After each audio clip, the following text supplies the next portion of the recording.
احمد دي جريش بالمناسبه قريبه شويه من الكشك.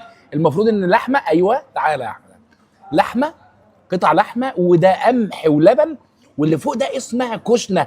كشنه دي زي توابل بصل الاول محروق سنه، انا هاخد حته كشنه كده مع توابل. يا نهار اسود، شبه الكشك شويه يعني. ربيت تقل الطعم. تعالى يا احمد، تعالى السمنه.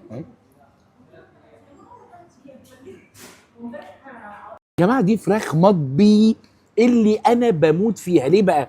الفراخ دي مستويه على الحجر، فبيبقى شويتها مختلفه شويه عن اللي احنا غير طبعا التوابل غير بتاع، بس شويتها بتبقى انعم شويه وافتح شويه من اللي احنا بنشويها على الفحم. دي مشويه على الحجر برضو يمني سعودي 100%. الناس اللي بتحب الفراخ المشويه يعني اللي هو اصلا بيحب الفراخ المشويه، بالنسبه له الفراخ